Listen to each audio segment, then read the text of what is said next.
Hello dear all, कैसे हैं आप सभी। आई होप आप सभी बढ़िया होंगे। तो आज हम आपके लिए लेकर आए हैं सेकंड पार्ट लेकर आए हैं रेशो, परसेंटेज और फ्रैक्शन का मिक्सचर। रेशो, परसेंटेज और जितना भी हमारे पास फ्रैक्शन का जो हमने कॉन्सेप्ट इससे पहले वाली वीडियो में देखा है उसके ऊपर जो है क्वेश्चंस, ये क्वेश्चंस बहुत इंपॉर्टेंट रहने वाले हैं। क्वेश्चंस कुछ तो हमने एसएससी सीजीएल के भी लिए जी, सीजीएल एसएससी सीजीएल के भी क्वेश्चन लिए हैं। वैसे ही ये पेपर जिसमें स्टार्टिंग में क्वेश्चन कराए गए वो जेबीटी से लेकर और डिफरेंट एग्ज़ाम में तो आते ही आते हैं, बैंकिंग के लिए बहुत इंपॉर्टेंट है और साथ ही साथ जितने भी हमारे गवर्नमेंट एग्ज़ाम है सभी के लिए बहुत इंपॉर्टेंट रहने वाले हैं। तो चलिए बढ़ते हैं बिना किसी टाइम वेस्ट किए अपने क्वेश्चंस की तरफ।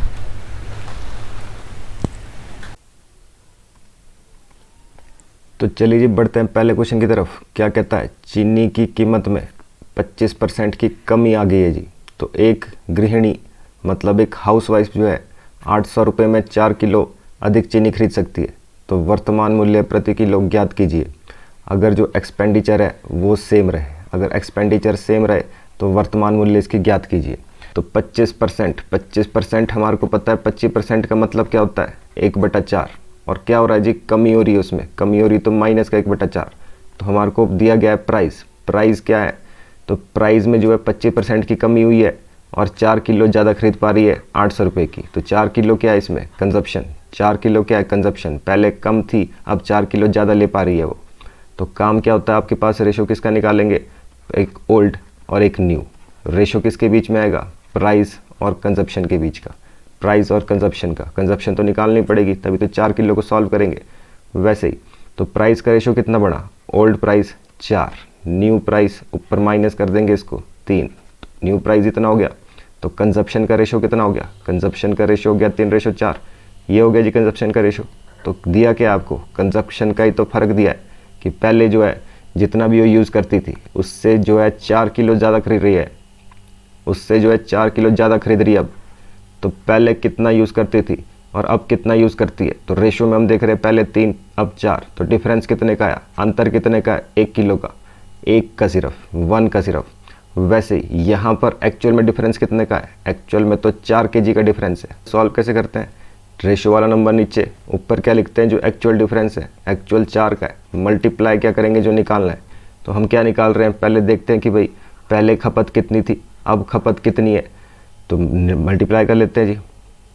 तो मल्टीप्लाई कर देते जी, पहले कितनी खपत थी 3 मल्टीप्लाई किया तो पहले का निकला जी। तो ये क्या निकला 12 kg, 12 किलो जो है वो पहले यूज़ करती थी। वैसे ही जब 4 से मल्टीप्लाई करेंगे, 1 का मतलब तो 4 है, तो 4 का मतलब कितना होगा 16 kg। तो ये क्या निकल गया जी, अब जो है वो 16 किलो खरीदती है, पहले 12 थी अब 16 है। तो वैसे ही अब आपको दाम निकालना है, कौन सा निकालना है, नया वर्तमान मूल्य निकालना है। तो वर्तमान मूल्य निकालने के लिए आपको एक चीज़ और दी है इसमें, 800 रुपये में 800 रुपये दिए है इसमें। पहले 4 किलो कम खरीदती थी अब 4 किलो ज़्यादा खरीद रही है। तो वैसे ही नया दाम पूछा है आपसे तो डायरेक्ट क्या करेंगे, 800 रुपये और किलो कितने 16, तो कट कर दिया इसको, 16 पंजे 80, 0 50, तो 50 रुपीज़ आंसर आ गया जी आपके पास। कहता है ड्यू टू 30% इंक्रीज, सेब के मूल्य में 30% की वृद्धि होने के कारण 520 रुपये में 6 सेब कम मिलते हैं। तो आपको पता है 30% क्या है, इंक्रीज हो रहा है, सेब के मूल्य में 30% वृद्धि हो रही है और साथ ही साथ 6 सेब कम मिल रहे हैं। ये 6 क्या है, कंजप्शन, और ये 30% क्या है, इंक्रीज। 520 क्या है, 520 रुपये में जितने भी पहले खरीदता था उसमें से अब 520 के अब 6 कम मिल रहे हैं जी, जितने भी पहले खरीदता था उससे 6 कम मिल रहे हैं। तो अब देखते हैं क्वेश्चन, 30% का मतलब क्या होता है, हमें पता है 30% तो 30/100 है। तो इसको सॉल्व किया तो कितना बना 3/10। तो कितना बन गया जी ये 3/10।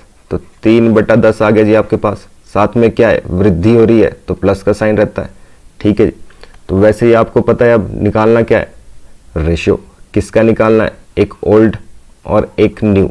और बात किसकी की जा रही है, वृद्धि किस में हो रही है, कीमत में। तो प्राइस का रेशो और साथ ही साथ कंजप्शन का तो निकालना ही पड़ेगा जी। तो वही चीज़, प्राइस का रेशो कितना बन गया, पुराना दाम 10 है जी, नया दाम आपको पता है ऊपर को जाना है प्लस करना है, 10 और 3 कितना हो गया 13 हो गया जी। तो कंजप्शन का रेशो कितना आएगा, तो आपको पता है कंजप्शन का रेशो प्राइस के रेशो का उल्टा होता है, तो ये हो गया। तो ये क्या चीज़ है जी, खपत। पहले कितने थे, अगर हम इसको मान के चले कि भाई पहले 13 सेब खरीदता था तो अब 10 ही सेब खरीद रहा है। कितने का अंतर आ रहा है अभी यहाँ पर? रेशो के हिसाब से तो आ रहा है 3 का, रेशो के हिसाब से तो 3 का, जबकि एक्चुअल में डिफरेंस कितने का है? 6 सेब का। तो काम क्या है? 3 का मतलब 6, 3 का मतलब 6, मल्टीप्लाई क्या करना है?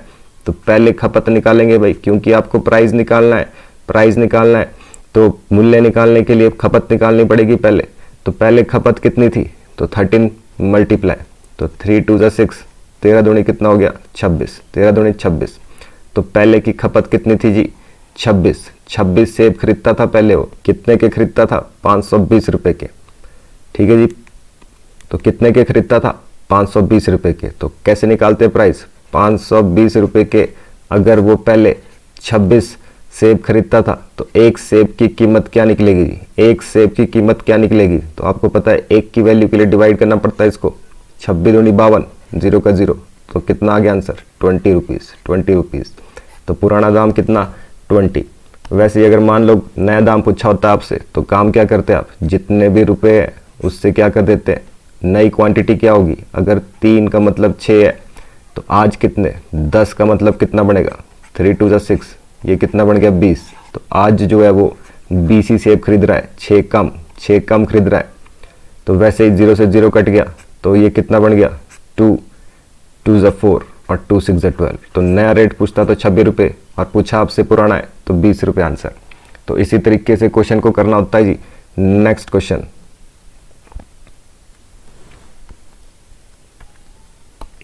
अगला क्वेश्चन क्या कह रहा है? चीनी की कीमत में 20% की कमी से एक आदमी 10 किलो अधिक चीनी खरीद सकता है जी। 54 रुपए की, 54 रुपए की 10 किलो अधिक चीनी खरीद सकता है। तो काम क्या है आपके पास? आपको पता है क्या दिया है परसेंटेज? 20%। तो 20% तो हमें पता है 1/5 होता है, और साथ में क्या हो रहा है? कमी हो रही है, कमी हो रही है तो माइनस का साइन। तो अगर इसका रेशो हम निकालेंगे तो रेशो किस चीज़ का निकलेगा? एक तो प्राइस का, क्योंकि कीमत की बात की जा रही है, दूसरा कंजप्शन की बात की जा रही है। ठीक है जी, कंजप्शन की बात की जा रही है। तो अब देखिए जी, तो प्राइस का ओल्ड रेशो और न्यू रेशो कितना बनेगा जी, और साथ ही साथ कंजप्शन का तो आपको पता है निकालना ही पड़ेगा। तो प्राइस कितना रेशो बनेगा जी? पहले क्या था? 5, पहले क्या था? 5। अब नया रेशो कितना होगा? घट रहा है, घट रहा है, तो ऊपर जाएंगे तो माइनस करेंगे, तो 5 में से 1 गया, कितना बना? 4। पहले 5 था तो अब 4 है। कंजप्शन का रेशो कितना बनेगा? 4:5, 4:5, ये बन गया जी आपके पास। तो वैसे ही, तो ये तो हो गया जी आपके पास। अब आपको क्या काम करना है? वही कंजप्शन, 10 किलो का फ़र्क बोल रहा है कंजप्शन में। तो यहाँ कितने का फ़र्क दिख रहा है आपको? यहाँ तो फ़र्क है केवल 1 kg का, सिर्फ और सिर्फ 1 का, ओनली 1 यूनिट, सिर्फ और सिर्फ सिंगल यूनिट 1 का फ़र्क है। अगर 1 का फ़र्क है, एक्चुअल में 10 किलो का फ़र्क, 1 का मतलब तो 10 हो गया, यहाँ पे आ रहा है फ़र्क 1 का, जबकि एक्चुअल में 10 का, तो 1 का मतलब 10। तो पहले निकालनी है खपत। पूछ क्या रहा है? मूल्य की कीमत ज्ञात करना है आपको, कीमत याद करना है। ओरिजिनल प्राइस, ओरिजिनल प्राइस पूछ रहा है, तो ओरिजिनल पूछ रहा है तो ओरिजिनल निकालते हैं हम भी। तो खपत कितनी थी पहले? 4 की, तो 1 का मतलब 10 है, तो 4 का मतलब क्या होगा? 40, 4 का मतलब क्या होगा? 40। तो मतलब जो भी कीमत है 54 रुपीज़ का, 54 रुपीज़ का, वो क्या कर रहा था कि भाई 40 किलो खरीद रहा था जी पहले। 54 रुपये का 40 किलो, अगर 54 रुपये का 40 किलो है तो 1 किलो कितने का होगा जी? तो आपको पता है 1 किलो की वैल्यू निकालने के लिए क्या करना पड़ेगा? जो भी रुपीज़ है उसको क्वांटिटी से डिवाइड, रुपीज़ को क्वांटिटी से डिवाइड, वैसे ही 1 का वैल्यू निकल जाती है। तो देख लेते हैं 1 किलो कितने का आएगा। वैसे इसको दूसरे तरीके से भी समझ सकते हैं, 40 किलो 54 kg, तो वैसे ही 1 किलो कितने का आएगा, तो इस तरीके से भी इसको समझ सकते हैं। तो कितना बन गया जी? तो आपके पास 4 से कट कर लेते हैं, तो ये 40 है, 4 से कट कर रहे हैं सिर्फ इसको। 4 10 जा 40, 4 1 जा 4, 1 बच गया, 4 3 जा 12, 2 बच गया, 4 5 जा 20, 4 5 जा 20, और नीचे कितना? 10, नीचे 10 है तो आपको पता है पॉइंट और खिसक जाएगा, एक शिफ्ट हो जाएगा आगे। तो जब भी पहले से ही पॉइंट लगाओ, जब भी पहले से ही पॉइंट लगाओ और आपके पास 10 है तो अब 10 से पॉइंट कटेगा तो नहीं, इसका पॉइंट अगर आप देखें तो कितना बनता है? 135 बटा पॉइंट हटाया तो 10 आया नीचे, पहले से एक और 10 है इसमें नीचे, तो इसकी एक और 0, तो टोटल पॉइंट कहाँ लगेगा? सेकंड पोजीशन पर, तो लास्ट से दूसरी पोजीशन पर। और आंसर कितना आ गया? 1.35 रुपीज़, 1.35 रुपीज़। चलिए नेक्स्ट, अंडों के मूल्य में 20% की वृद्धि होने के कारण 24 रुपये में 2 अंडे कम मिलते हैं, फिर से 2 अंडे कम मिल रहे हैं और 20% में क्या हो रही है, वृद्धि। तो काम पता है आपको, 20% का मतलब क्या होता है, 1/5 वृद्धि हो रही है तो क्या होगा, प्लस का साइन। तो वैसे ही रेशो किसका निकलेगा, ओल्ड न्यू। एक तो बात की जा रही है प्राइस की, दूसरा कंजप्शन है जिसमें कितना बन गया जी रेशो। तो आप देख रहे हैं पुराना कितना है 5, ओल्ड कितना है 5, नया कितना हो गया, प्लस करेंगे ऊपर तो बन गया 6। तो कंजप्शन का रेशो कितना होता है आपको पता है, रिवर्स होता है, इसका उल्टा होता है। तो वैसे ही अब आपके पास काम क्या है, आपसे पूछ रहा है कि इंक्रीज रेट, नया रेट बताना है, इंक्रीज रेट बताना है आपने। तो चलिए जी, तो आपको पता है कि भाई रेट निकालने के लिए तो पहले तो खपत देखनी पड़ेगी। तो हमारे पास क्या है, ये आपको दिखाई दे रहा है, ये क्वांटिटीज है। पहले अगर 6 अंडे लेता था तो अब 5 ही ले पा रहा है। फर्क कितने का, 1 का। फर्क कितने का, 1 का। जबकि एक्चुअल में डिफरेंस कितने का है, एक्चुअल में डिफरेंस है 2 अंडे का। तो 1 का मतलब तो 2 हो गया, 1 का मतलब 2 है, तो 5 का मतलब कितना होगा, तो 1 का 2 तो 5 का तो 10 हो जाएगा इजीली। तो अब जो है, अब कितने अंडे लेता है वो, अब वो 10 अंडे लेता है, कितने रुपए के, 24 रुपए के। अब 10 अंडे लेता है, 24 रुपए के जितने भी पहले लेता था उससे 2 अंडे कम लेता है। तो पहले कितने लेता होगा, पहले 12 लेता होगा, अब 10 लेता है तो 2 अंडे कम ले रहा है। तो नया प्राइस पूछा है इसलिए एक ही तरफ से हम इसको सॉल्व कर रहे हैं, नहीं तो दोनों निकालते। तो कितने हैं जी, 24 रुपये। तो 24 रुपये, तो 24 रुपये में कितने, 24 रुपये में 10, ठीक है जी, 24 रुपये में 10 अंडे केवल। तो 24 रुपये में 10 अंडे, तो प्राइस कितना हुआ, 1 अंडे का केवल। हम सिर्फ यहाँ पर 1 अंडे की बात कर रहे हैं, दर्जन की नहीं, ठीक है जी। पर ये क्वेश्चन पूछ रहा है दर्जन की, तो पहले 1 अंडे की कीमत निकालेंगे तभी तो दर्जन की निकालेंगे। तो 1 अंडे की कीमत कितनी बनी जी, तो पॉइंट लगाएंगे सीधा 2.4, 2.4। तो अगर 1 अंडा 2.4 रुपये का, तो 12 अंडे कितने के आएंगे, तो 12 अंडे कितने के आएंगे जी, आपको पता है, केवल 12 से तो मल्टीप्लाई करना है इसको। तो 12 से मल्टीप्लाई कर देंगे 24 को 12 से, 4 2 8 हो गया, 4 हो गया, 4 हो गया, 2 हो गया जी। तो कितना आ गया जी, 8, 8 2 8 8। तो ये बन गया जी। तो आपके पास पता है पॉइंट कहाँ लगना है, एक डिजिट में, तो 28.80 रुपीज़, 28.80 होगा जी यहाँ पर, 28.80 रुपीज़। तो रेशो वाले मेथड से ले लेते हैं। 20% क्या है, डिक्रीज किया गया है। तो 20% का मतलब क्या होता है, 20% का मतलब तो 1/5 होता है, और वैसे ही डिक्रीज है तो माइनस। तो रेशो निकलेगा एक ओल्ड एक न्यू, रेशो मेथड से करेंगे ओल्ड न्यू। तो वैसे ही आपके पास ओल्ड कितना है जी, 5, न्यू कितना होगा, ऊपर को जाते तो माइनस कर रहे हैं, तो न्यू कितना बन गया जी, 4। 5 और 4 किस चीज़ का रेशो बना जी, ये लंबाई का है, क्योंकि लंबाई को घटाया बढ़ाया तो लंबाई का रेशो ये है। तो चौड़ाई का रेशो कितना होना चाहिए, तो आपको पता है कि अगर पीसीएम वाला क्वेश्चन है, प्रोडक्ट कॉन्स्टेंसी मेथड लग रहा है, तो हमारे पास अगर लेंथ का रेशो इतना है तो ब्रेड्थ का रेशो क्या हो जाता है, इसका उल्टा, इसका उल्टा। तो कितना बन गया, 4:5, 4:5। तो ये इन्फॉर्मेशन पढ़नी भी आनी चाहिए हमारे को। तो अब पहले क्या था, जो ब्रेड्थ थी वो कितनी थी, 4, अब कितनी है ब्रेड्थ, अब है 5। तो कितनी बढ़ रही है, कितनी इंक्रीज कर रही है, तो आप बोलेंगे 1। कितनी इंक्रीज कर रही है, 1। वैसे ही ओरिजिनल क्या थी पहले, ओरिजिनल क्या थी पहले, कितनी जी, 4। कितनी थी, 4। तो कितने परसेंट बढ़ाई जाए, परसेंट का क्वेश्चन है, तो परसेंटेज में चेंज करने के लिए क्या करते हैं, 100 से मल्टीप्लाई, 100 से मल्टीप्लाई। तो ये कितना बन गया जी, 25%, 25%। तो इस तरीके से ये क्वेश्चन जो है किए जाते हैं। तो हमारे पास इस वक्त आप देख रहे होंगे रेशो जो है, रेशो नीचे नहीं लिखा है, क्वेश्चन भी तो चेंज हुआ है। यहाँ पर कोई मल्टीप्लाई वगैरह का कोई क्वेश्चन नहीं था, ठीक है जी, कोई क्वेश्चन नहीं था, कोई खपत का नहीं क्वेश्चन। तो ध्यान रखें, हाँ अगर हमारे को खपत वगैरह या दिया होता है इसने कितना बढ़ रहा है, तो हम पहले देखते हैं रेशो में कितना बढ़ रहा है, 1। एक्चुअल में कितना बढ़ रहा है वो ऊपर लिखते हैं। तो बढ़ बुढ़ तो इसने कुछ नहीं बताया, हमारे पास ऐसी कंडीशन तो है ही नहीं। तो ऐसी कंडीशन नहीं है तो दूसरे तरीके से और कैसे लिखते हैं इसको, क्या बोला था आपको, ऊपर क्या बोलते हैं, जो भी घटता बढ़ता है वो ऊपर लिखा जाता है, और नीचे क्या होता है, नीचे जो है ओरिजिनल होता है। तो अगर ऊपर बढ़ रहा है कितना, 1 यूनिट, ओरिजिनल कितना था, ओरिजिनल था 4, तो परसेंटेज में चेंज किया तो कितना बढ़ गया, 25%, 25% आंसर जी। तो चलिए वैसे ही नेक्स्ट क्वेश्चन, अगला क्वेश्चन क्या कह रहा है जी, यदि एक की सैलरी 12.5% अधिक है बी से, तो बी की सैलरी कितने परसेंट कम होगी जी उससे, कितने परसेंट कम होगी जी उससे। आपको पता है 12.5% का मतलब कितना होता है, ये 1/8 वैल्यूज़ याद होनी चाहिए जी। वैल्यूज़ याद होगी फटाफट से आंसर निकलेंगे, नहीं तो यहाँ से भी निकाल सकते हैं, ऐसा तो कुछ नहीं है। इसको सॉल्व करना पड़ेगा। परसेंट का 100 नीचे, पॉइंट का एक और 0 नीचे, तो 1000 हो गया। तो 25 से कट रहा है नंबर, 25 से कट कर देंगे, 25 पंजे 125, 25 चौके 100 और ये 0 हो गया। और तो 5 से कट रहा है, 5 अट्ठे 40, तो कितना बड़ा 1/8। वही तो चीज़ है 1/8। और क्या है, ज़्यादा है। ज़्यादा है तो क्या लिखते हैं, प्लस का साइन, ज़्यादा है। तो बी की सैलरी ए से कितना कम होगी, कम करने को बोल रहा है आपको। तो 1/8 से ऊपर जाएंगे 1/7, तो ऊपर को वैल्यू क्या होती है, बढ़ती है। ऊपर तो वैल्यू बढ़ती है, आपको बोल रहा है कम करने को, तो आपको कहाँ जाना पड़ेगा, नीचे को। तो 1/8 दिया हुआ था, जाना कहाँ है, 1/9 पर। 1/8 कितना होता है, 12.5। 1/9 कितना होता है, 11.11%। और यही तो इसका आंसर है जी, 11.11%। और यही तो इसका आंसर है जी।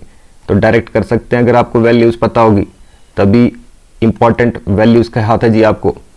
चलिए एक और तरीके से समझ लेते हैं। तो अब देख लेते हैं जी, हमारे पास क्या है, एक तो है ए, दूसरा है बी। तो आपको क्या कह रहा है, ए की सैलरी 12.5% ज़्यादा है। ज़्यादा है तो हमने यहाँ प्लस का साइन लगाया, तो ज़्यादा कौन है, ए है। तो ओल्ड कौन होगा, मतलब ओरिजिनल किसकी मानेंगे, बी की। बी अगर 8 है तो ए कितना होगा, प्लस करेंगे ऊपर, ए 9 होगा। ठीक है जी, हमेशा इधर ही थोड़ी लिखना है, जो ज़्यादा है उसकी तरफ लिखना होता है, बढ़ा करके या घटा करके। कम है तो घटाएंगे, ज़्यादा है तो बढ़ाएंगे। तो ये हो गया ए और बी का हिसाब किताब। तो कितने कम है इसमें, कितने की अंतर आ रहा है जिसमें, क्या पूछ रहा है आपसे कि बी का वेतन ए से कितना कम है। जिसके हिसाब से पूछा जाता है, पहली बात उसी को नीचे लिखा जाता है। कमी कितने की है, 1 की। और नीचे क्या लिखा जाता है, जिसके हिसाब से पूछ रहा है, तो 1/9 मल्टीप्लाई क्या करना है, परसेंटेज में चेंज करने के लिए 100। तो ये कितना बनता है, 11.11%। तो यही तो काम है। ए की सैलरी बी से ज़्यादा है, तो बी की सैलरी इतनी है तो ए की इतनी है। तो ये बोल रहा है बी की सैलरी ए से कितना कम है, जिसके भी हिसाब से पूछा जाता है उसको नीचे लिखा जाता है। ठीक है जी, तो ए के हिसाब से कितना कम हुई, तो ए तो 9 है, ऊपर कितना कम कितना है, 1। जो भी कम या ज़्यादा होता है ऊपर लिखा जाता है। ठीक है जी, ये चीज़ आपको पता है। और नीचे किसके लिखा जाता है, जिसके हिसाब से पूछा जाता है। ओरिजिनल पूछा जाता है तो नीचे ओरिजिनल है, ए के हिसाब से पूछ रहा है तो नीचे ए है। तो ये कितना आ गया जी, 11.11%। नेक्स्ट क्वेश्चन क्या कहता है जी, क्वेश्चन अगला आपके पास, चीनी के मूल्य में 16.66% की कमी हो जाती है। तो 16.66% कितना होता है जी, हमें पता है ये तो 1/6 होता है, 1/6 होता है। तो क्या बोल रहा है, कमी हो जाती है। तो कमी हो रही है तो उसकी खपत में कितने प्रतिशत बढ़ाई जाए, खपत कितनी बढ़ाई जाए, आपको बोल रहा है बढ़ाने के लिए। तो 1/6 तो 16.66% होता है, तो पता है। तो बढ़ती कहाँ को है वैल्यू, ऊपर को। तो इससे ऊपर क्या आता है, 1/5। तो 1/5 कितना होता है, आपको पता है 20%। 20% वही तो इसका आंसर है जी। तो डायरेक्ट आप क्वेश्चन कर सकते हैं इस तरीके के, कोई दिक्कत की बात नहीं है। नहीं तो फिर दूसरा तरीका, आपको पता है 16.66% क्या हो रहा है, कम हो रहा है। तो रेशो कितना होगा, माइनस लिखेंगे जी यहाँ पर, कम हो रहा है तो माइनस। तो आपको पता है एक प्राइस और दूसरा कंजप्शन का रेशो, एक ओल्ड और एक न्यू, ओल्ड और न्यू। कंजप्शन यहाँ क्यों हमारे को रेशो निकालना पड़ रहा है, क्योंकि कंजप्शन से तो निकलेगा, खपत में की तो बात कर रहा है। खपत कितने प्रतिशत बढ़ाई जाए, इसीलिए खपत निकाल रहे हैं। नहीं तो प्राइस का क्वेश्चन होता तो प्राइस से कर लेते हैं। तो अब देखिए जी, तो आपके पास क्या है, ओल्ड कितना है 6, न्यू कितना हो जाएगा, माइनस हो रहा है तो 5, तो कंजप्शन का रेशो कितना बढ़ेगा, 5-6। प्राइस कंजप्शन एक दूसरे के रिवर्स उल्टे होते हैं। तो आप देख रहे हैं कितना बढ़ रहा है, 1। कितना बढ़ रहा है, 1। ओरिजिनल वैल्यू क्या है, ओल्ड क्या है, तो कितना आ गया जी, 5। पहले 5 था, अब 6 हो रहा है। तो नीचे ओरिजिनल लिखते हैं, जिसके हिसाब से पूछा जाता है। तो बढ़ने की बात कर रहा है तो पुराने के हिसाब से बढ़ेगा। तो नीचे कितना है, 5। तो मल्टीप्लाई क्या करते हैं, परसेंटेज में चेंज करने के लिए 100। तो कितना बढ़ गया जी, 20% आंसर। इसी तरीके से आपको क्वेश्चन करने होते हैं जी। चलिए नेक्स्ट, चीनी के मूल्य में 10% की कमी के कारण एक आदमी 540 में 3 किलो ज़्यादा चीनी खरीद सकता है। तो काम वही है जी आपके पास, चीनी के मूल्य में। तो चीनी का नया मूल्य बताइए। तो चीनी का नया मूल्य बताना है। आपको पता है क्या कह रहा है, चीनी के मूल्य में 10%। तो 10% का क्या हिसाब किताब होता है, हमें पता है 10% तो 1/10 होता है। कमी हो रही है तो क्या हो जाएगा, माइनस का साइन। कमी हो रही है तो क्या हो जाएगा, माइनस का साइन जी आपके पास। तो आपसे क्या निकलेगा, इसमें प्राइस की बात कर रहा है तो प्राइस के साथ कंजप्शन तो आएगा ही आएगा, खपत की तो बात होगी। दिया है इसमें 3 किलो। वैसे ही ओल्ड और न्यू रेशो देख लेंगे इसका फटाफट से। तो ओल्ड कितना है जी 10, न्यू रेशो कितना बनेगा जी 9, कंजप्शन का रेशो कितना हो जाएगा 9-10। तो वैसे ही खपत में क्या कह रहा है ये, पहले जो है जितनी भी 540 रुपये का खरीदता था चीनी, अब 3 किलो ज़्यादा खरीद पा रहा है, उसमें 3 किलो ज़्यादा खरीद पा रहा है। तो चीनी का नया मूल्य बताइए। तो नए की बात कर रहा है, तो देख लेते हैं। तो यहाँ हमारे को डिफरेंस कितने का नज़र आ रहा है 1 का जी, यहाँ डिफरेंस कितने का 1 का, जबकि एक्चुअल में डिफरेंस कितने का है 3 किलो का। मल्टीप्लाई क्या करेंगे, जो निकालना है। अगर आपको निकालना है कि भाई जो नया दाम है तो नई साइड से शुरू करेंगे। तो क्या है, नई खपत कितनी है 10 किलो की, तो 1 का मतलब अगर 3 है तो 10 का मतलब कितना होगा 30, 10 का मतलब कितना होगा 30। तो अब कितनी किलो चीनी खरीद रहा है जी, 30 किलो चीनी खरीद रहा है। कितने रुपए की, 540 की। 540 की पहले 3 किलो कम खरीदता था, अब 3 किलो ज़्यादा खरीद रहा है। तो अगर 30 है तो पहले कितनी खरीदता होगा 27 किलो खरीदता होगा। पहले का दाम निकालना होता तो 540 को 27 से डिवाइड, अभी का दाम निकालना है तो 30 से डिवाइड कर रहे हैं। तो कट गया जी ये 18 तो कितना बन गया जी 18 रुपीज़ आंसर। तो इसी तरीके से करना है जी क्वेश्चन। अगला क्वेश्चन क्या कह रहा है, अंडों की कीमत में 25% की वृद्धि के कारण एक आदमी 400 रुपये में 4 अंडे कम खरीदता है। तो ऐसे क्वेश्चन आपको पता है किस तरीके से करने हैं अब। तो 25% का मतलब कितना हो गया जी, 25% तो होता है 1/4, और क्या हो रहा है वृद्धि हो रही है तो प्लस का साइन। तो हमारे पास क्या है, एक ओल्ड रेशो, एक न्यू रेशो, साथ में प्राइस की बात कर रहा है तो कंजप्शन की तो बात होगी, खपत में ही तो क्वेश्चन निकलेगा। तो प्राइस का रेशो कितना बना, पुराना 4, नया कितना है, ऊपर जाएंगे प्लस करेंगे, नया कितना है 5। तो कंजप्शन का रेशो कितना हो जाएगा जी 5-4। तो हमारे पास क्या दिया है कंजप्शन में, 4 अंडे कम खरीद रहा है। यहाँ पर कितना आ रहा है रेशो में तो आ रहा है 1 का डिफरेंस। तो 1 का मतलब अगर 4 है, क्योंकि रेशो में 1 का अंतर, एक्चुअल में 4 का अंतर, तो 1 का मतलब 4 है। तो अभी कितने अंडे खरीदता रहा जी, तो अभी कितने अंडे खरीद रहा है, 4 से मल्टीप्लाई कितना हो गया 16। तो अभी जो है 400 रुपये के ये 16 अंडे खरीद रहा है। तो कीमत क्या होगी, हमें पता है 400 रुपये से क्या कर देना है 16 को डिवाइड, तो कट कर देंगे। तो 16 से कट रहा है, 16 दूनी 32 हो गया, 16 दूनी 32 हो गया, तो 8 बच गया 80 हो गया। तो 16 पंजे 80, तो रेट कितना आ गया जी 25 रुपये आंसर जी। तो क्या कह रहा है जी क्वेश्चन, एक आयत की लंबाई 12.5% बढ़ाई जाती है, 12.5% बढ़ाई जाती है। तो हम लिख लेंगे सीधा इसको, 12.5% कितना होता है 1/8, बढ़ रहा है तो क्या होगा प्लस। उसकी चौड़ाई 20% कम कर दी जाती है, तो ये लंबाई का हिसाब किताब था। अब चौड़ाई के लिए क्या हो रहा है, चौड़ाई के लिए 20% कम कर दी जाती है। तो 20% क्या होता है जी, हमें पता है कि 1/5 20%, और क्या हो रहा है कम हो रही है, तो माइनस का निशान लगाते हैं। तो ये आ गया लंबाई चौड़ाई का हिसाब किताब। तो हमारे पास क्या निकलेगा, तो उसके क्षेत्रफल में कितने प्रतिशत का बदलाव आया बताइए। तो बदलाव का क्वेश्चन है, मतलब इससे पहले जो हमने देखा है कि जो भी क्षेत्रफल में डिफरेंस आता है उसको कैसे निकालते हैं। तो हमारे पास अभी भी रेशो तो वही रहने वाले हैं, ओल्ड और न्यू, पर इस बार क्या है, इस बार एक लेंथ है, दूसरी ब्रेड्थ है। इस बार भी एरिया का फॉर्मूला क्या होता है, लेंथ इंटू ब्रेड्थ। तो इसी चीज़ को समझते हैं। तो पहले जो है लेंथ का हिसाब किताब देख लेते हैं। लंबाई पहले कितनी थी 8, अब कितनी हो रही है, बढ़ रही है, तो 1 बढ़ जाएगी तो कितना हो जाएगा 9। तो रेशो कितना आ गया 8:9। यहाँ ध्यान रखें प्रोडक्ट सेम वाला क्वेश्चन नहीं है, तो इसलिए इसका उल्टा रेशो नहीं बनेगा, इसका रेशो दिया है हमारे पास। तो ओल्ड रेशो कितना है 5 है, नया रेशो कितना बनेगा, 1 माइनस करेंगे तो कितना हो गया जी 4। तो ये हो गया जी। तो हमारे पास अब क्या पूछ रहा है, क्षेत्रफल में कितने का बदलाव हुआ। पहले कितने क्षेत्रफल था देख लेते हैं। ओल्ड क्षेत्रफल यहाँ से निकलेगा, लंबाई गुणा चौड़ाई, तो 8 पंजे कितना हो गया जी, पहले कितना था क्षेत्रफल 40 का। अब नया क्षेत्रफल कितना होगा 9 चौके 36 का। तो हमारे पास तो यहाँ देख रहे हैं आप कितने का डिफरेंस आ गया, 4 का डिफरेंस आ गया जी। तो पहले कितना था 40 था, ऊपर जो घटता बढ़ता वो लिखते हैं, नीचे जो ओरिजिनल है वो लिख रहे हैं 40। मल्टीप्लाई क्या करना है, परसेंटेज में चेंज करना है तो 100 से, परसेंटेज में चेंज करना है तो 100 से। तो 4 10 40, 0 से 0 कट गया, तो कितना बचा जी 10% का चेंज आया जी इसमें। तो चलिए जी अगला क्वेश्चन क्या कह रहा है, कहता है चीनी के दाम, चीनी का दाम 16.2/3% बढ़ जाए और खपत 25% कम हो जाए तो खर्चों में कुल बदलाव प्रतिशत में बताइए। तो नेट चेंज वाला क्वेश्चन जैसा इससे पहले किया था वैसे ही क्वेश्चन है जी आपके पास। एक तो बोल रहा है 16/2/3, तो 16/2/3 आपको पता है कितना होता है 1/6, और वैसे ही 25% कह रहा है तो 25% कितना होता है ये भी हमें पता है 1/4।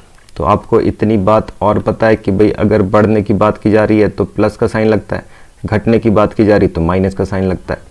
तो वैसे ही हमारे पास इसमें रेशो किसका निकलता है, एक ओल्ड एक न्यू, एक ओल्ड एक new, old new old new. ये पहले वाला इनिशियल प्राइस होता है ओल्ड, ठीक है जी, ऊपर वाला आपको पता है प्लस माइनस करके न्यू निकलता है।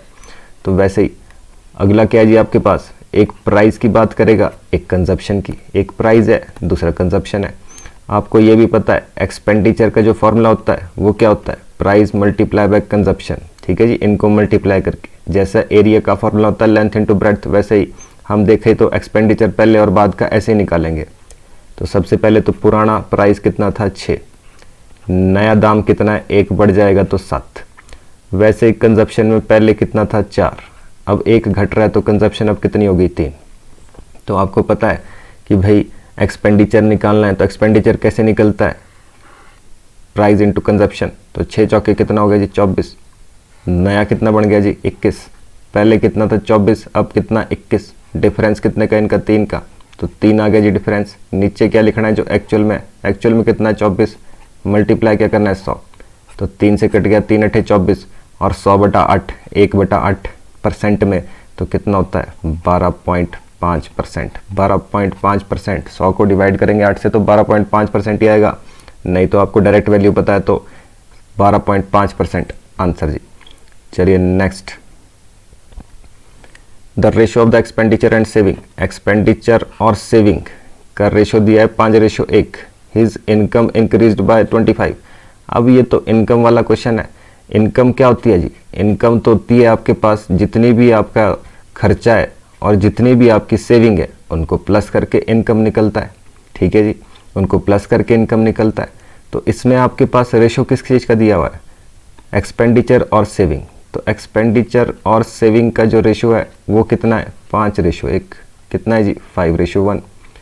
His income increased by 25%। अब इनकम का जिक्र तो नहीं है यहाँ पर, तो इनकम का रेशो कैसे निकालेंगे जी, इनकम का रेशो कैसे निकालेंगे, आपको पता है इनकम क्या होती है, जो भी एक्सपेंडिचर और सेविंग है उनको प्लस करके इनकम निकलती है। तो यहाँ पर इनकम कितनी निकलेगी, अगर इसका एक्सपेंडिचर खर्चा 5 सेविंग 1 टोटल कितना बन गया 6, तो आ गया रेशो 6:5:1 रेशो आ गया जी।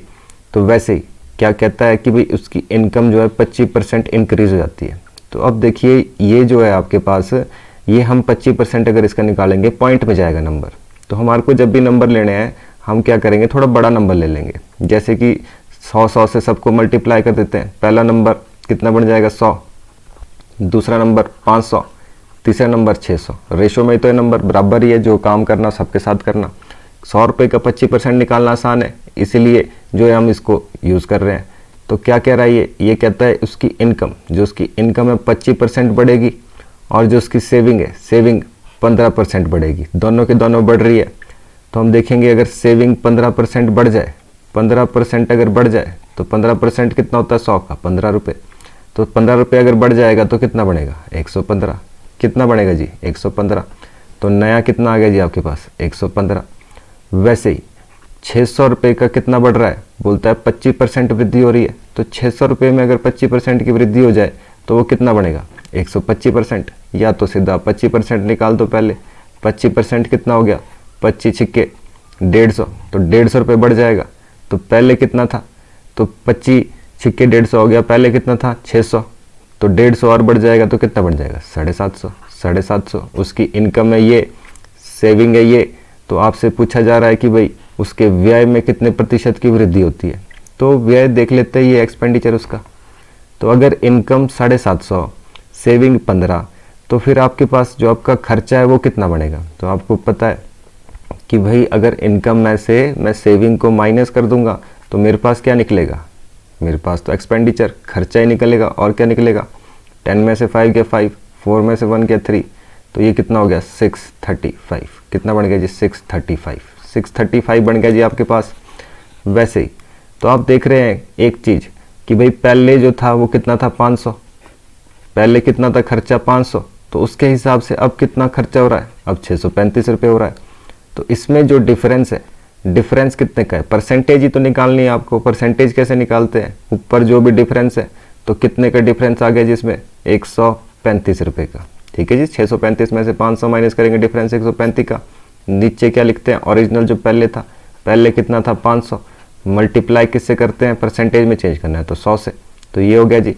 तो कट रहा है नंबर, कट कर देंगे तो 2 0 से 2 0 कट गई, 5 2 ज़ा 10 हो गया, 5 7 ज़ा 35। तो कितना बन गया 27%। इंक्रीज ही तो करना था जी, मेन काम यहाँ था इनकम एक्सपेंडिचर सेविंग। इसके रेशो कैसे निकाले जाते हैं, इनकम क्या होती है ये हमें पता होगी तो हम इसके रेशो इजीली फाइंड आउट कर लेंगे। वैसे ही 1 5 6 का आपको क्या करना है, क्योंकि छोटे नंबर है, 1 का 15% निकालेंगे 0 पॉइंट समथिंग आएगा। ठीक है जी, तो 0.15 बढ़ेगा तो उसमें तो काम मुश्किल हो जाएगा, इसलिए नंबर हमेशा थोड़े बड़े रख देने। 100 मान के चलो, 500 600, 100 को 1 से मल्टीप्लाई कर रहे तो सबको भी 100 से। तो अगर 15% सेविंग बढ़ गई तो 115 बन गया। वैसे ही इनकम अगर बढ़ गई आपके पास तो 750 बन गया, 25% बढ़ रही थी इनकम। तो वैसे ही एक्सपेंडिचर कितना होगा, आपको पता है कि इनकम पता, खर्चा भी पता, इनकम पता, सेविंग पता, खर्चा तो निकाल ही देंगे। तो पहले खर्चा था 500, अब खर्चा आ गया 635 रुपये। तो इनका डिफरेंस कितना है 135 रुपये का। तो जो भी घटा बढ़ा ऊपर, ओरिजिनल वाला नीचे, मल्टीप्लाई 100, ऐसे तो परसेंटेज निकालते हैं। तो ये आ गया जी 27। बढ़ते हैं नेक्स्ट क्वेश्चन की तरफ। A person spend 75% of his income. तो 75% जो है वो खर्च कर देता है। एक्सपेंडिचर कितना है 75%, 75% वो खर्च कर रहा है। His income increases by 20%। Income के लिए बोल रहा है 20% बढ़ेगी, इनकम इंक्रीज करेगी 20%। एक्सपेंडिचर इंक्रीज कर रहा है 15%, एक्सपेंडिचर इंक्रीज कर रहा है 15%। तो बताइए कि भाई how much percent the saving increased. तो यहाँ पर भी आपके पास वही काम है, इनकम एक्सपेंडिचर सेविंग, इनका रेशो निकालेंगे। पर कहाँ से, यहाँ से जी। ये क्या कह रहा है, वो अपना एक्सपेंडिचर जो है, जो अपना खर्चा है 75% तो खर्च कर रहा है, वो स्पेंड कर रहा है। तो हमारे पास मान लेते हैं इनकम अगर 100 है, इनकम अगर 100 है तो हमारे पास एक्सपेंडिचर कितना हो गया, खर्चा कितना हो गया 75 रुपये। 75% 100 का 75 ही तो बनेगा। वैसे ही सेविंग कितनी होगी, तो अगर 100 रुपये में से 75 रुपये उड़ा दिए तो सेविंग कितनी हुई 25 रुपये। तो आ गया जी रेशो। यही तो रेशो होता है, यही तो निकालने का तरीका है जी। ये चीज़ सीख गए तो सब कुछ सीख गए। तो कट कर लेते हैं जिसको, 25 चौके 100, 25 3 75 और 25 से कम 25। तो ये हो गया जी। फिर क्या बोल रहा है, इनकम एक्सपेंडिचर बढ़ रहे दोनों के दोनों। ठीक है जी, इंक्रीज कर रहे हैं दोनों के दोनों। तो अब इसमें क्या है, अगर इसका 10-20% निकालेंगे तो फिर से वही पॉइंट की बात आ जाएगी। तो हमारे को क्या मानना होता है, नंबर हमेशा थोड़ा बड़ा। तो कितना मान लेंगे, 100 मल्टीप्लाई कर देंगे तो ये 400, ये 300, ये 100। रेशो में लिख रहे हैं तो कोई फर्क नहीं आएगा इसमें। ठीक है जी, रेशो में तो बराबर ही है, उतना ही रेशो रखा हुआ है। तो अब क्या कह रहा है, कहता है इनकम 20% बढ़ी। तो अगर 20% बढ़ जाएगी इनकम तो 400 का 20% कितना बढ़ेगा, तो 400 का 20% कितना बढ़ेगा जी। तो आपको पता है 4 दूनी 80 रुपीज़ हो गया जी, 4 2 8 80। तो 80 रुपीज़ बढ़ गया। तो पहले 40 था, 400 था, तो अब कितना हो जाएगा 480। अब कितना होगा 480। वैसे ही खर्चा 15% बढ़ गया। तो पहले खर्चा कितना था जी 300 रुपये। तो अगर 15% अब बढ़ जाए, तो 15% बढ़ जाए तो कितना बढ़ेगा, 15 3 45, 45 रुपये बढ़ गया। तो पहले 300 था तो अब कितना हो जाएगा 345, 345 रुपये होगा जी। तो आपसे क्या पूछ रहा है, अब पूछ रहा है सेविंग के बारे में। तो सेविंग कितना घटेगा, बढ़ेगा, कितने परसेंट घटेगी, बढ़ेगी। तो पहले सेविंग निकाल देते हैं। तो अगर इनकम 480, खर्चा 345, तो सेविंग कितनी हुई 480। इनकम है 345, अगर आपके पास खर्चा है तो 10 में से 5 गया 5, 7 में से 4 गया 3, तो ये कितना बन गया 135। तो 135 रुपये तो आपके पास क्या आ गई जी सेविंग। तो काम क्या है, वही काम जिससे पहले भी हमने देखा है। तो अब क्या है जी आपके पास, पहले कितना था 100 रुपये, अब कितनी है सेविंग 135 रुपये। तो कितना घटा बढ़ा 35। 100 रुपये के ऊपर निकाल रहे तो आंसर भी 35 ही आना है। फिर भी देख लेते हैं नीचे क्या लिखते हैं, ओरिजिनल कितना है 100, मल्टीप्लाई क्या करते हैं, परसेंटेज में चेंज करना है, तो 100, तो 100 से 100 तो कट गया, बचा कितना 35 आंसर जी। अगला क्वेश्चन जी, अगर नमक का प्राइस 20% कम हो जाए तो 20% पहली बात होता कितना है, तो 20% तो 1/5 होता है, तो वैसे कम हो रहा है, तो व्यय को समान एक्सपेंडिचर सेम रखने वाला क्वेश्चन। तो अगर एक्सपेंडिचर को सेम रखना है तो कितने प्रतिशत की वृद्धि की जानी चाहिए, तो एक चीज़ घट रही है दूसरी बढ़ानी है, तो बढ़ाने के लिए आपको पता है कि 20% से सीधा कहाँ जाएंगे, 1/5, बढ़ाना है तो ऊपर को जाते हैं, तो इससे ऊपर क्या आता है 1/4, तो 1/4 कितना होता है जी 25%, 1/4 कितना होता है 25%, वही तो इसका आंसर है डायरेक्ट जी। ठीक है जी, तो जब आप समझ गए हैं इस चीज़ को तो आप इस चीज़ को डायरेक्ट कर सकते हैं जहाँ आसान क्वेश्चन है। तो नेक्स्ट क्वेश्चन, तो चलिए जी क्वेश्चन क्या कह रहा है, price of oil has increased by 35%, 35% बढ़ गया जी ऑयल का price, by what percentage should the increase price of oil be reduced.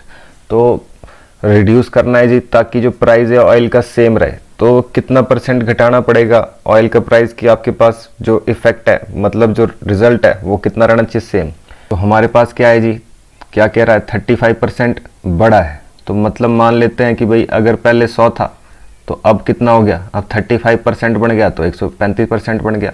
ठीक है जी, ये ओल्ड ये न्यू, तो आपको बोल रहा है कि भाई कितना परसेंट घटाना पड़ेगा, तो कितने का डिफरेंस है जिसमें, कितने का डिफरेंस है 35 का ही तो डिफरेंस है। नीचे क्या लिखते हैं कि भाई कितना घटाना पड़ेगा, घटाना किसके हिसाब से पड़ेगा, घटाना तो इसके हिसाब से पड़ेगा 135 के हिसाब से। ठीक है जी, नए से वापस नए के हिसाब से कितना घटाना पड़ेगा, तो 135 मल्टीप्लाई क्या करते हैं जी 100, तो 7 5 से कट रहा है 5 7 35, 5 दूनी 10 हो गया जी, 5 7 35 हो गया जी 27, तो कट कर देंगे इसको, डिवाइड कर देंगे।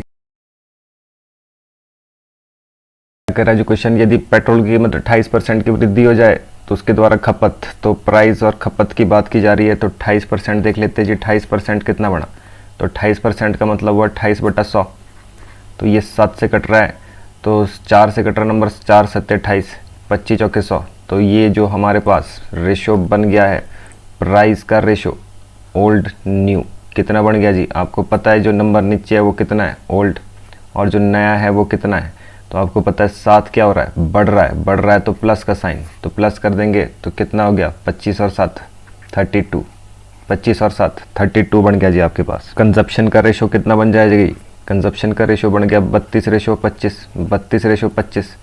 ठीक है जी, तो अब क्या कह रहा है जी आपके पास, तो कितने प्रतिशत की कमी की जानी चाहिए उपभोक्ता द्वारा खपत में, कितने प्रतिशत की कमी की जानी चाहिए, तो कमी की बात कर रहा है, कितने प्रतिशत की कमी हो रही है, तो देख लेते हैं यहाँ पर कितना है जी, कितना की कमी हो रही है 7 की कमी हो रही है, तो ओल्ड कितना था 32 के हिसाब से, तो 32 के हिसाब से 7 की कमी हो रही है, मल्टीप्लाई क्या करना है 100, तो 8 से कट रहा है नंबर, 4 से कट लेते हैं, 8 चौके 32, 25 चौके 100, तो 25 सत्ते कितना होता है, 25 8 200 होता है, 25 सत्ते 175, तो 175 को 8 से डिवाइड करेंगे तो कितना हो गया जी।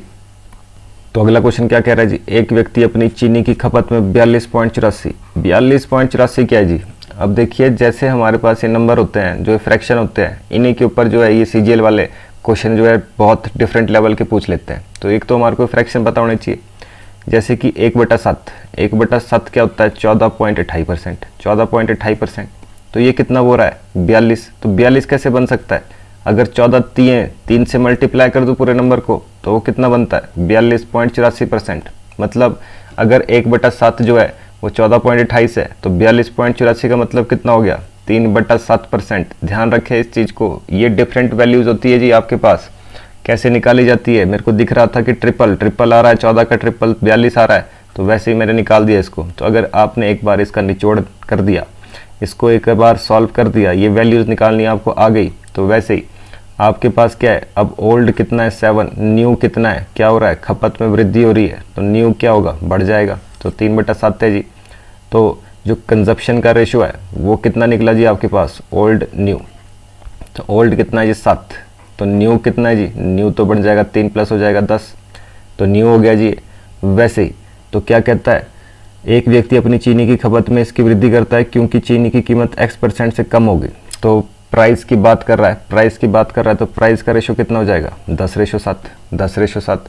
तो पूछ रहा है कि कितने की कमी आई प्राइस में, तो वही तो काम है, कितने की कमी आ रही है, तो आपको दिख रहा है 3 की कमी आ रही है। तो ओरिजिनल ओल्ड कितना था 10, मल्टीप्लाई क्या करेंगे, परसेंटेज में चेंज करना है तो 100 तो मल्टीप्लाई करेंगे, तो 0 से 0 कट गया, बड़ा कितना 30%। 30% आंसर जी। चलिए वैसे ही नेक्स्ट क्वेश्चन, वर्तमान में जिस चावल को 29 रुपये प्रति किलो की दर से बेचा जा रहा है, तो ठीक है जी, पिछले महीने उसका मूल्य 25 रुपये था। तो किसी परिवार को अपने चावल की खपत को कितने प्रतिशत तक कम करना होगा ताकि व्यय पहले के बराबर समान रहे। फिर से वही खपत वाला क्वेश्चन। तो आपके पास क्या है, प्राइस दिया हुआ है, तो ओल्ड प्राइस न्यू प्राइस, तो इसमें रेशो कितना है, जो प्राइस का रेशो है वो तो आपके पास, तो फिर से वही काम, ओल्ड प्राइस न्यू प्राइस की बात करेंगे। तो जो प्राइस है, प्राइस का रेशो पहले कितना था, पहले 25 था, अब कितना है, अब 29 है। तो ये है, तो कंजप्शन का रेशो कितना होना चाहिए, 29-25, 29-25। ठीक है जी। तो ये क्या पूछ रहा है कि भाई उसमें किसी परिवार को अपने चावल की खपत में, तो खपत में कितने की कमी करनी पड़ेगी, तो दिख तो रहा है खपत में कमी कितनी की है, 4 की कमी है। ओरिजिनल क्या था 29, मल्टीप्लाई क्या करना है 100। ठीक है जी, तो यही तो है हमारे पास। तो ये कितना बन गया 400/29। तो कितना है 400 को डिवाइड कर देंगे। ऑप्शन तो मेरे पास अप्रॉक्सीमेट में यहाँ पर दिए हुए, अप्रॉक्सीमेटली दिए ऑप्शन, तो कर लेते हैं इसको डिवाइड 29 से। तो 29 1 जा कितना हो गया 29, बचा कितना 1 1 0। 29 को 5 से मल्टीप्लाई करने पर कितना आता है, 9 5 जा 45। तो ये हो गया, 5 से तो ज़्यादा जा रहा है जी। 29 को अब 3 से मल्टीप्लाई करके देखते हैं, 9 3 जा 27, 3 2 जा 6 7 8, तो कितना हो गया 87। तो 3 से मल्टीप्लाई किया, कितना हो गया 87, बचा कितना 3, और 8 3 11 बच गया, 8 2 10 बच गया यहाँ पर 23, पॉइंट लग गया तो 0 हो गया 230। तो 29 को किससे मल्टीप्लाई करूँ कि 230 तक पहुँचूँ मैं, मतलब अप्रॉक्सीमेटली 14% आंसर आ गया जिसका। तो अगला क्वेश्चन क्या कह रहा है जी, अगला क्वेश्चन कहता है कि भाई चावल की कीमत में 35% की गिरावट आती है, तो ज्ञात करें उतने ही रुपए में चावल की कितनी अतिरिक्त मात्रा खरीदी जा सकती है जो पहले 104 किलो चावल खरीदने के लिए पर्याप्त थी। तो पहले 104 किलो खरीदने के लिए जितनी भी मात्रा पर्याप्त थी, अब बताइए कि भाई पहले जितने में 104 रुपये किलो आ रहा था, तो ये क्या कह रहा है, क्वेश्चन कह रहा है कि भाई पहले जो 104 किलो खरीदे जा रहे थे, जितने रुपए में पहले 104 किलो खरीदे जाते थे, अब उतने रुपए में कितने ज़्यादा चावल जो है मिलेंगे। तो पहले इसको समझ लेते हैं, क्वेश्चन क्या है आपके पास, 35% की बात कर रहा है, तो डायरेक्ट लिखेंगे 35% क्या होता है 35/100। तो 35/100 कट कर दिया, 5 से 5 7 35, 20 पंजे 100, तो कितना आ गया जी आपके पास 7/20। और क्या हो गया जी, गिरावट आई है, इसमें गिरावट है तो माइनस में रखते हैं नंबर। तो आपके पास क्या है, एक ओल्ड और एक न्यू रेशो, एक प्राइस का तो दूसरा कंजप्शन का, क्योंकि कंजप्शन की 104 किलो, तो ये तो कंजप्शन है। तो ओल्ड रेशो कितना आ गया जी 20, न्यू रेशो कितना आ गया जी 13। ठीक है जी। वैसे कंजप्शन का रेशो कितना बनेगा 13-20 उल्टे होते एक दूसरे के। तो आपसे क्या बोल रहा है कि पहले जो है, पहले 104 किलो चावल खरीदने के लिए पर्याप्त थी, तो पहले की 104 किलो मतलब खपत कंजप्शन, तो पहले की कंजप्शन कितनी मांग रहा है 104, हमारे पास कितना है 13, तो रेशियो में 13, एक्चुअल में 104, मल्टीप्लाई क्या करना है जो निकालना है। तो देखते हैं अब कितने किलो खरीद रहा है ये। तो हमारे पास 13 का मतलब अगर 104 है तो 20 रेशो का मतलब कितना होगा, तो 13 से कट रहा नंबर, 13 104, तो 8 दूनी 16, 160 किलो खरीद रहा है जी। अब पहले 104 किलो खरीदता था, अब 160 किलो खरीद रहा है, तो कितने ज़्यादा हो गए जी, कितने ज़्यादा हो गए, तो 160 में से 104 को माइनस कर देंगे तो कितना बन गया 56 केजी जी, 56 केजी आंसर।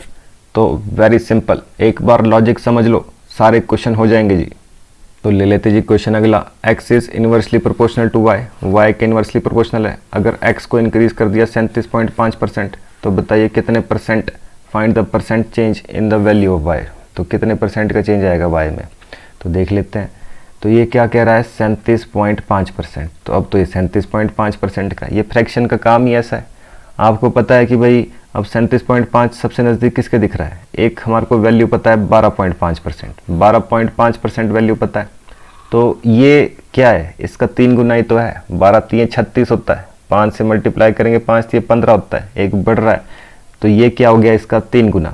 तो अगर 1/8 जो है 12.5 है, तो 37.5 क्या है इसका 3 गुना। तो ये कितना होता है 3/8। ये कितना होता है जी 3/8। तो ये हो गया जी।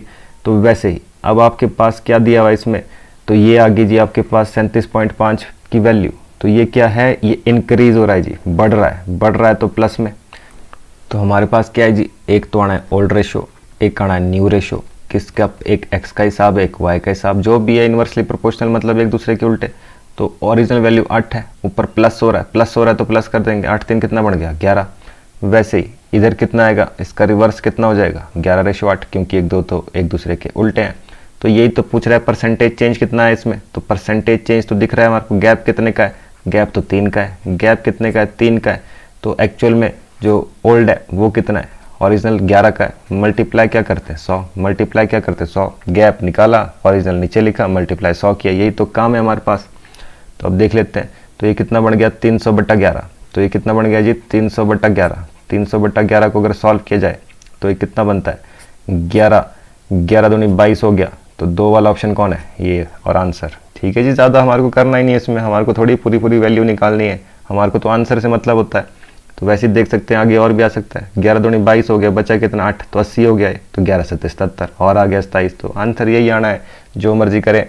तो आई होप आपको ये चीज़ें समझ आई होगी। बहुत ही इम्पॉर्टेंट कॉन्सेप्ट है, और ये कॉन्सेप्ट जो है आपका SSC CGL तक के लेवल का है। बैंकिंग से लेकर SSC CGL जिस मर्जी चीज़ की आप बात करें, इवन कि जो इससे पहले हमने स्टार्टिंग में क्वेश्चन देखे, तो ये जो हमने ये वाला क्वेश्चन देखा था, इस तरह का क्वेश्चन तो JBT में भी आपके पास आया हुआ है।